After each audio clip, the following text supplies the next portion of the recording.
Hello, and welcome. It's Larissa here on a Wednesday. Welcome to my Lunch and Learn, where each and every week I explore topics to help you elevate your mindset, be at your best, and radically expand your life and business. And today I'm talking about something really delightful, living a miracle life, and how you can make simple shifts to attract more abundance and more joy in your life. So if you ever feel like you're missing something magical, or maybe like there's something more waiting for you and it's just a little out of reach, you hear people talking about these woo-woo concepts that sound really great in theory and on Instagram, but you can't really see how they could translate into your life, have so much abundance, so much joy, so much goodness in the midst of the storm and the chaos that kicks in by 9 a.m. If you can relate to that, then this is for you. Because I'm going to talk about how adopting a miracle mindset can transform the way you experience the world and really start finding the hidden miracles right in front of you. And I'm going to give you some actionable steps today. Love actionable steps so that you can take them to live this abundance-filled, joy-filled, purpose-driven life and truly make your dreams come true. So sounds pretty good. So stay tuned. This is what we're talking about today. I just want to let you know that I know some of you know me and some of you don't. So I'm Larissa McCooch, author of Stop Procrastinating Your Life Away and Master Results Coach, also CEO of Abundance Academy, where we work with professional women that are ready for their next level of success.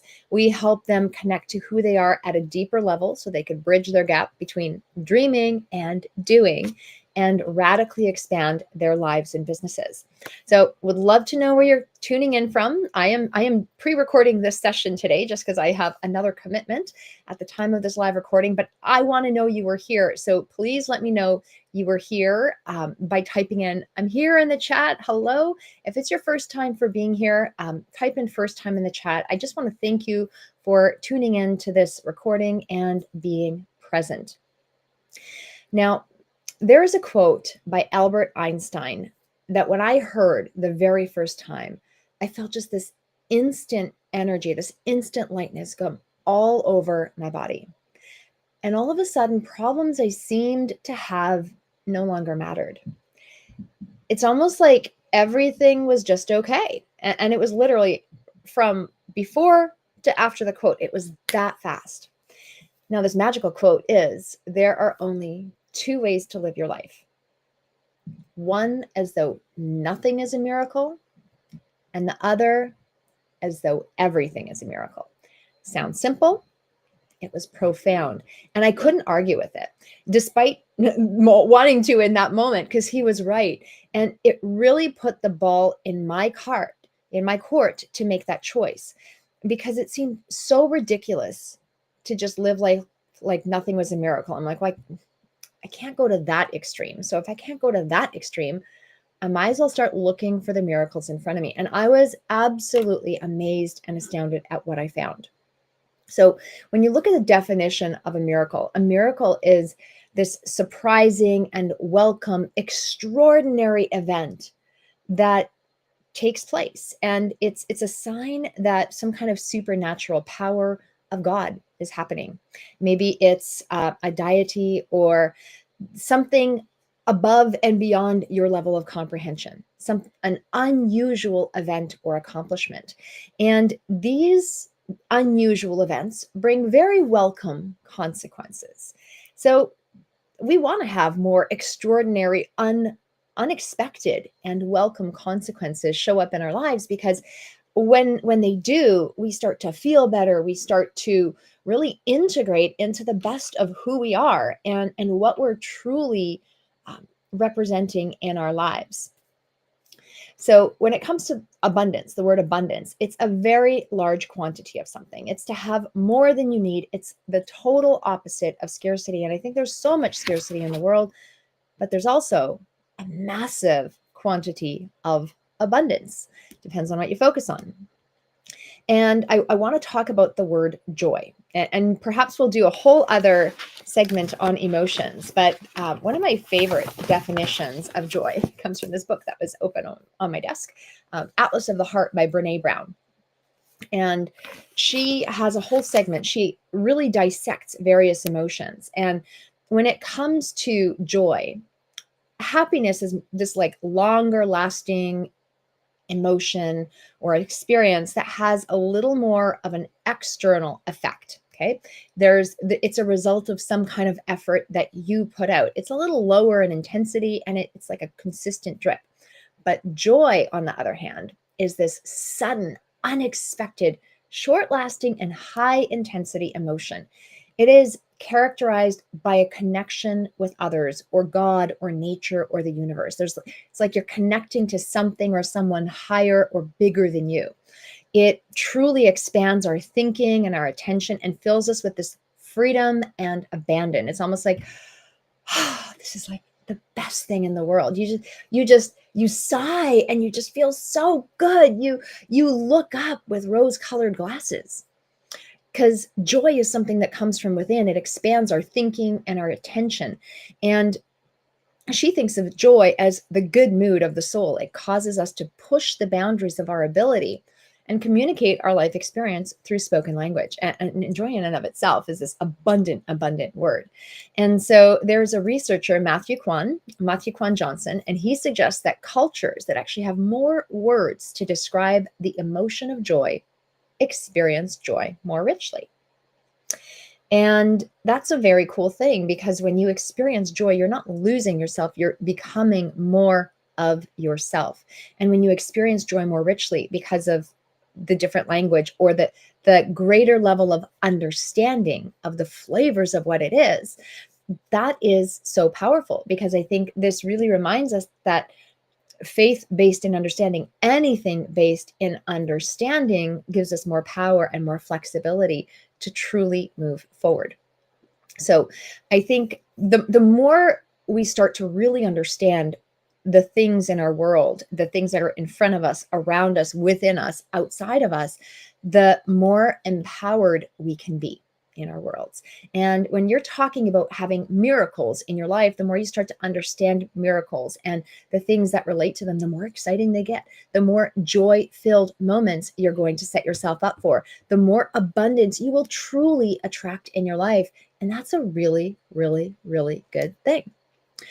And so the idea of miracles has been around. It's always been around. It's this divine, spiritual, supernatural, or sacred power that's conceived in some kind of personal form. And so often when we look at miracles, there are a lot of miracles talked about in the Bible and other biblical texts, right? Jesus used to perform miracles. And regardless of what religion or spiritual practice you are in, there's always some kind of miracle that happens. It might not be called a miracle, but there's something just amazing that happens that's beyond yourself. And typically miracles show up in four different ways, maybe through healing, right? If there's a physical ailment or illness, or even like an exorcism where you call out the demons or the dark things and unclean spirits and be rid of them. Another one is natural miracles. So just think of nature with the storms and feeling of just these multitudes. And restoration. So where you're raising the dead or restoring something to life, right? There's a lot of there's references in the biblical text as well. But even think of something simple that you've restored. I'm even thinking of like restoring a piece of furniture that might not seem like a big miracle, but you're reviving life in something and bringing this joy and abundance to something that was potentially going to go away. And so miracles themselves, like big miracles, they're very difficult to prove. But one of the cool things is that with science, right, especially quantum physics, the study of science these days, there is so much more evidence to prove many of the things that these miracles have represented. And so a lot of concepts that were once deemed crazy or woo-woo are now actually being proven by science. And I think when you look at adopting a miracle mindset, it's stepping into an element of faith that miracles can and do exist. It's just inviting yourself to believe in something that's amazing, something big, something grand, and something magical, whatever that is for you. You don't have to go be a monk or a spiritual guru to cultivate more abundance. All you have to do is just wake up and pay attention. And I think the more you open your eyes, open your mind, open your heart, the more you're going to set yourself up for that. So there's a few things that I want to point out to you. So what do you need to know about abundance and inviting miracles into your life so you can be more, do more, have more, give more, and just feel so much more joyful? Point number one, whether you see it or not, you already live a miracle life. Most people miss the miracles because they are not looking. And one of the most simple things you can do to start living your life like it's a miracle, just like Albert Einstein said, is notice the miracle in it. They're not always big miracles. They can be little things too. And if you really start thinking about the miracles, again, in nature, in health, in the things you have in your surroundings, like all you've got to do to look at some miracles is walk around your home. A few hundred years ago, most of the things that are in your surroundings were not available. They didn't exist. Things like heat, other than with fire, right? They're like we have furnaces, air conditioning. Like imagine that. They had fans, or they might use their own hands, or they just sit in the shade. Telephones, internet, cars, refrigerators that keep food for long periods of time. It doesn't spoil in a day. Food that is readily available. Like if you really think about the vastness and the possibilities of it, these are miracles that have come about essentially. If you're watching this recording, you have health in your body. Even if something might be going on, parts of you are working. Your eyes can see, your ears can hear, your heart is beating, your digestive system is processing your food. And this is all happening without you having to micromanage it. That is a miracle. There's a lot going on just to keep you alive. And you're not thinking about every single step. Your body just does that. That's amazing. You are a miracle, right? If you go out into nature and start seeing the vastness of the trees and forests or fields of flowers, these bodies of water, grains of sand, the sky, like look at the sky at sunset. Look at the clouds. Sit and watch a fire. Notice weather patterns, even the rain. These are amazing, amazing things. And they're not things that you can't buy these things. They come to you. They're right there for your enjoyment and having. Now, these simple and profound everyday miracles might not make any difference to you at some points. And I think when you give yourself or gift yourself the time to wake up and pay attention in the midst of your busy, busy life, I think so often we dismiss these things and don't really give them the weight or importance of what they are because we're so busy. We're rushing off to this activity. We're rushing off to that meeting. We're texting someone about something. We're making another list. We're finishing another project. Whatever it is, the busyness in your life creates clutter and prevents you from seeing these miracles. You can, just like physical clutter prevents you from finding things, mental clutter does the exact same thing. Right? This world is full of mental and energetic clutter. While technology is supposed to make things easier and more simple, it rarely does. And so this is your opportunity to be really deliberate and hit the pause button. And I'm going to invite you to start looking at life as you go through your day for the next 24 hours through a miracle lens. Okay? I want you to look for miracles in your life, whether you're in the city, whether you're out in the country, wherever you are, whether you're inside your house, whether you're outside your house, whether you're by yourself or whether you're with people. What are the miracles that are truly in front of you? Just start to notice them. Now, talked about clutter. Okay. Point number two is clear the clutter. Okay. If you start clearing this excess clutter, you will start to be able to actually see the miracles in front of your eyes. And sometimes you don't know what you've got until it's gone. Now, I lived in Saskatchewan growing up, and we would travel to Banff and the Canadian Rockies so many times, at least once a year, sometimes 2 or 3 times a year. And I never cared very much about them. I'm just like, oh, another trip to Banff, whatever, gonna go see these mountains. I've seen them before. And I used to be so annoyed at how long the drive was. And everyone's like, oh, they're so amazing. I'm like, whatever, didn't care. I was just looking at the clock going, are we going to get there? My butt is going numb from being on this bus if we were on tour, or from being in this car if we were with family. And I just wanted to get there and do what I needed to do and stay busy. Now, after being away for nearly 10 years, living in Ontario, where we have nice rolling hills and four seasons and beautiful things as well, I went back to Banff and I was driving into the mountains from Calgary. And I was like, wow, these are really, really big. I haven't seen mountains like this for a long time, or in that moment, it felt like I'd never actually seen them before. My experience was so different. They were so high. They were so beautiful, like so many trees, richness of color.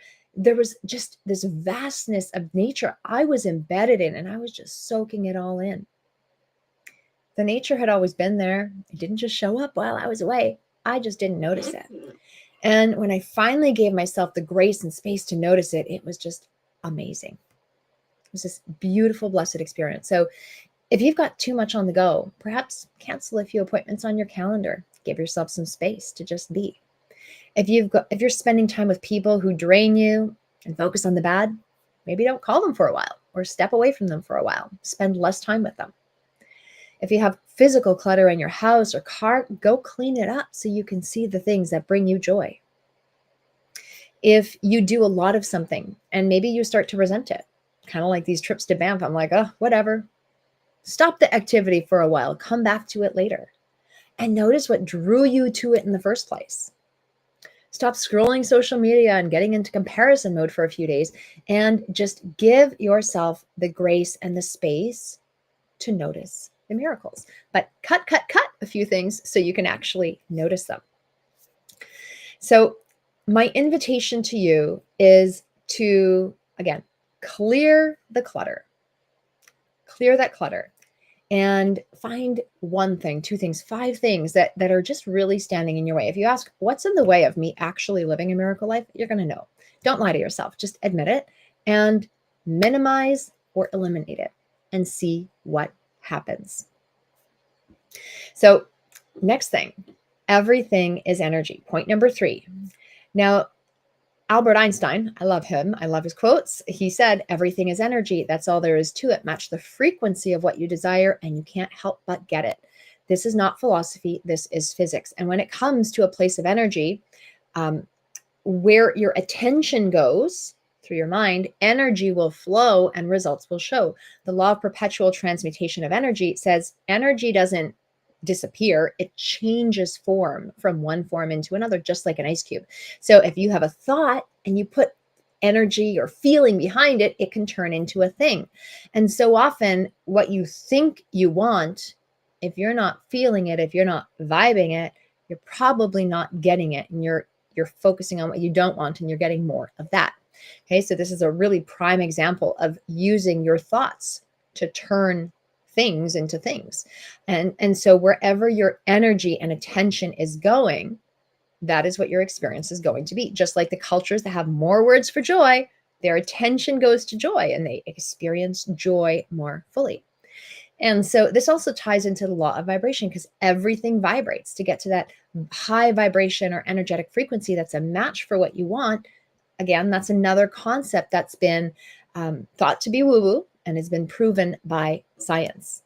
And so the thoughts you think, the feelings you have, the words you say, the energy you put out shapes your reality, because it literally acts like a magnet. Now, a few years ago, I lost my voice before a 2.5-day training. And I was just like, oh my gosh. And it was gone for a week. And I'm like, I'm trying to speak. I was just squawking. Like I barely got words out. You couldn't even hear what I was saying. And if I did, I had to force a teeny tiny conversation. I tried all the natural remedies. I tried even medicated remedies. I did everything I was supposed to do, Googled a lot, and nothing happened. And it's the day before, it's the day of, okay, Friday morning of this 2.5 day event that was starting Friday afternoon. And a colleague reminded me of a simple energetic technique that took less than 2 minutes to do. And I did it. And I got my voice back. And I was able to conduct the training. And within minutes, I was speaking. And I'd heard of stories like this that were miracles, but I rarely experienced them to that degree. And that was a very pivotal and profound moment because I really noticed that I can shift my energy dramatically. And so the words you say matter, the thoughts you think matter. So be very, very mindful and intentional of what's going on in here and how it's affecting you. What are you directing your body to do? What are you asking for in your world? Start paying attention. And one of the ways that you can see what's going on in here and in here is by noticing your results. Okay, if your results are good, things are aligned. If they're not really aligned. And so it's critical for you to pay attention to your results. If you're not feeling good, you're not going to be thinking good things. And so it's a chain reaction. Everything is energy. One of the things, there's a brilliant technique that helps elevate your energetic set point, and that is gratitude. And I love doing gratitude. It is something I've been practicing for many years. And the cool thing about gratitude is it forces you to basically focus on what's good and focus on what you're grateful for. And the more you do it, the better and easier it gets. And you naturally start to live in this abundant and joyful state. You naturally start to attract miracles. You naturally start to prime yourself to attract more good because you're noticing it. You're working with this positive energy. And you don't want to do it just to get that. You want to do it because it makes you feel good, because it's a good thing to do. One thing I love to do is walk around your house and just notice all the conveniences that you have, all the things that you love that 95% of the people in the world do not have. Go give gratitude for those things, right? Even something as simple as this shirt, this sweater, okay? For me to have this little sweater, somebody at some point in history had to learn how to create fibers. They had to learn how to weave and make cloth. They had to learn how to color those fibers or color that cloth. Then somebody had to learn how to design or to sew, or both. The final product had to be transported from where they made it to where we receive it. There's like so many elements with the vehicles that are transported, with the packaging, with even the logistics of getting it from point A to point. There's so many things for me to have this little sweater. I really like it. Simple, cute. There's a lot of things that went into the sweater. This is a huge deal that I can have this sweater and all I have to do is just see it on the rack and buy it. And we see it on the rack and buy it. We don't really think about what goes into it. That is a miracle. And so when I think about what went into the sweater and how many people were involved in making this sweater and how many people's lives were improved through the profits I paid for this sweater, all of a sudden I start to think a lot differently about this sweater. I'm really grateful for the sweater. I like how it looks. I like how it feels. But all of a sudden, this little sweater has such a ripple effect, and that makes me really excited. And I can truly be grateful for that. And so one of the things I did, this is just one example of giving gratitude, is going deeper on the things that are right in front of you. I created a gratitude guide, and this gratitude guide it shares, I think it's 20 ways to start and elevate your gratitude practice, because I didn't really know what to do. I needed a starting point and I wanted some direction. And so I did a lot of research. I did a lot of practicing and a lot of experimentation and put it all together. So if you want access to that, I will make sure my team puts the description of the gratitude, or the link where you can access the gratitude guide, in the chat or in the description of this video. But it is such a powerful tool. Okay, so feel free to download it and use it. It will raise your vibration, but you actually have to do it. Okay, so point number 4, Be a participant in your miracle journey and take aligned action. So this is going to be a quickie. We're going to start wrapping things up, but the universe wants you to do your part. You can't just sit on the sidelines of life and expect things to come. So one simple thing I like to invite high achieving women to do who typically avoid acknowledging themselves is to grab a journal and create a success journal where they write what was good about their day and what they did well. What did you do well as a high achieving woman? I want you to toot your own horn. You don't have to show it to anyone, but start physically acknowledging yourself, because you'll start to see that you are a participant in many miracles. Ask yourself what miracles you noticed or took part in that day and what actions you took. And by noticing that, you're going to start setting yourself up to take even more purposeful action in the future. And last but not least, number 5 is be consistent. You can't just think this is a one and done thing. You can't just go, oh, Larissa has some nice ideas. I'll try this once. Yeah, try it once, but do it again. Do it again and again and again, because these practices have a stacking effect and you want to do them daily. If you miss a day, don't beat yourself up. Just pick up where you left off and keep going. This is one of the reasons I created my morning success calls, because all clients have to do is click a link and show up, and every day I can have a discussion with them and we can talk about the miracles in our lives. We can practice these tools each and every day that sometimes are a struggle at first because you're not used to them. But within a week, you'll be like, wow, things are starting to change in my life. And then a couple weeks later, maybe a month later, you're like, this is becoming natural. This is becoming so much easier. And your entire life becomes a miracle. And so I think the more you can step into these mini miracles, these big miracles, the beauty of your life on a daily basis, consistently, then you're going to start living that dream life now, noticing the miracles along the way. So I want you to know that miracles don't just happen to others. They can happen to you too. They are happening to you. You have a miracle life, and they are available to elevate the joy and abundance and beauty in your life when you take the time to actually notice them, clear the clutter and the garbage in your way, whether it's physical or mental, when you are aware of your energetic vibration, okay, how you're feeling, how you're vibing, the kinds of results you're getting. Those indicate where your vibration is set. 4, when you're an active participant on your journey in the miracle of life with magic and abundance at your side. And 5, be consistent. Notice the abundance and just get yourself in that state each and every day. Keep moving forward. Whether you start small or jump fully in the pool and take all these on with enthusiasm, do what works for you. But either way, start today. Start right now. Take 30 seconds after this video and give it a shot. Look for a miracle and start to acknowledge it. Okay. So if you are interested in downloading the gratitude guide, make sure to do that. There will be a link in the description of this video or in the chat. And if you're interested in learning more about how to create miracles in your life, either through our morning success calls or any of our other programming, feel free to book a consult with our team. Okay. All you have to do is type in call in the chat and we will make sure to connect with you. There might be a link. I don't know that. I'm pre-recording, so I didn't have a chance to talk to my team, but type call in the chat or find a link in the chat, and we will make sure to absolutely take care of you. Live in abundance. Have a beautiful, beautiful day. I am off. I'll see you again next week. Bye for now.